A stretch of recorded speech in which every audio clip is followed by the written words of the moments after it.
Juvenile justice act പ്രകാരമാണ് 8 വയസ്സുകാരിയ മകളെ മർദ്ദിച്ചതിന്റെ പേരിൽ കേസെടുത്തിരിക്കുന്നത്. കൂടാതെ തന്നെ ഇനി അറസ്റ്റ് ഉടൻ തന്നെ രേഖപ്പെടുത്തുമെന്നാണ് മനസ്സിലാവുന്നത്. ഇപ്പോഴുള്ളത് ഈ ചെറുപുഴ പോലീസ് സ്റ്റേഷനിലാണ്. കഴിഞ്ഞ വ്യാഴാഴ്ചയായിരുന്നു ഈ ആളുകൾ ഞെട്ടിക്കുന്ന, ആരെയും കണ്ടാൽ ഞെട്ടിക്കുന്ന രീതിയിലുള്ള ആ ഒരു വീഡിയോ പുറത്ത് ചിത്രീകരിക്കപ്പെടുന്നത്. ഇത് കണ്ണൂർ ചെറുപുഴ എന്ന് പറയുന്ന സ്ഥലത്ത് നടന്നിട്ടുള്ള ഒരു സംഭവമാണ്. എല്ലാവരും കണ്ടിട്ടുണ്ടാവും. ഞാൻ അതുകൊണ്ട് ഫുള്ള് വീഡിയോ ഒന്നും ഇടുന്നില്ല. ഇത് അച്ഛൻ മക്കളെ മർദ്ദിക്കുന്നതാണ്. ഒരു 8 വയസ്സായ പെൺകുട്ടിയുണ്ട്, അതുപോലെ തന്നെ 10-12 വയസ്സായ ഒരു ആൺകുട്ടിയുണ്ട്. ആ ആൺകുട്ടിയാണ് ഈ വീഡിയോ ചിത്രീകരിക്കുന്നത്.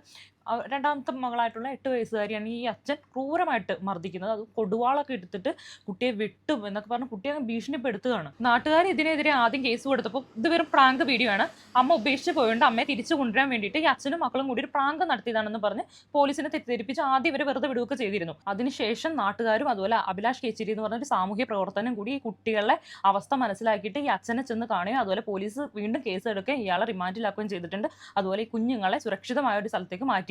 ഇത് പ്രാങ്കാണെന്നൊക്കെ പറഞ്ഞ പോലീസുകാർ എങ്ങനെയാണ് ഇത് വിശ്വസിക്കുന്നത്? എങ്ങനെയാണ് ഈ പറയുന്ന അച്ഛനെ വെറുതെ വിടുന്നത്? ഈ അച്ഛൻ എത്രമാത്രം കുറ്റക്കാരനാണോ അതുപോലെ തന്നെ കുറ്റക്കാരിയാണ് ഈ അമ്മ. ഈ 2 കുട്ടികളെ, അതും ഒരു 8 വയസ്സൊക്കെ ആയിട്ടുള്ള ഒരു പെൺകുഞ്ഞിനെ ഇതുപോലെ അനാഥമായിട്ട് ഉപേക്ഷിച്ച്, ഈ 2 മക്കളെ ഉപേക്ഷിച്ച്, ഭർത്താവിനെ ഉപേക്ഷിച്ച് വേറെ ആയിട്ട് പോയിട്ടുള്ള ഈ അമ്മയെ ശിക്ഷിക്കണം. സത്യം പറഞ്ഞു കഴിഞ്ഞാൽ ഈ കുട്ടികൾ അനാഥരാവരില്ലേ? എന്ത് പ്രശ്നമാണെങ്കിലും, ഭാര്യയും ഭർത്താവും തമ്മിൽ എന്ത് പ്രശ്നമാണെങ്കിലും നിങ്ങൾ ഇതുപോലെ ഒഴിഞ്ഞു മാറി അവരുടെ ഈ കുഞ്ഞുങ്ങളുടെ ഉത്തരവാദിത്തത്തിൽ നിന്ന് ഒഴിഞ്ഞു മാറുമ്പോൾ ആ കുട്ടികൾ അവിടെ സേഫ് അല്ലാണ്ടാവും. പിന്നെ മറ്റുള്ളവർ അവരെ ഉപദ്രവിക്കാം എന്നുള്ളൊരു ഇത് വരും. നാട്ടുകാരാണെങ്കിലും ബന്ധുക്കളാണെങ്കിലും ആർക്ക് വേണമെങ്കിലും കുട്ടികളെ ഉപദ്രവിക്കാം, അല്ലെങ്കിൽ തല്ല അടിക്കാം.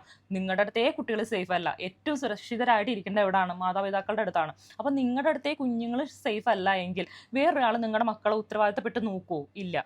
അപ്പം ദയവായിട്ട് ഒരു അച്ഛനും ഒരു അമ്മയും തമ്മിൽ എന്തൊക്കെ പ്രശ്നം ഉണ്ടെങ്കിലും അതിൻ്റെ ഇടയിൽ കുഞ്ഞുങ്ങളെ ബുദ്ധിമുട്ടിക്കരുത്. പണ്ടുള്ളവരൊക്കെ പറയും അച്ഛനും അമ്മയും തമ്മിൽ എന്തെങ്കിലും പ്രശ്നമുണ്ടെങ്കിൽ അതിൻ്റെ ഇടയിൽ കിടന്ന് ബുദ്ധിമുട്ടുന്ന കുഞ്ഞുങ്ങളാണ്. ഈ പഴമക്കാരൊക്കെ പറയാറുണ്ട്. സത്യമല്ലേ? ഇത് കണ്ടില്ലേ? അതുപോലെ ഇതേപോലെ ഒരു സംഭവം തന്നെയായിരുന്നു കണ്ടോ 4 വയസ്സുകാരി കുഞ്ഞിൻ്റെ ഒരു അവസ്ഥ എന്ന് പറയുന്നത്. അതിൻ്റെ ചെറിയച്ഛൻ അതിനെ ഉപദ്രവിക്കാൻ കാരണം ഈ അച്ഛനും അമ്മയും തമ്മിലുള്ള കൂട്ടത്തല്ലാണ്.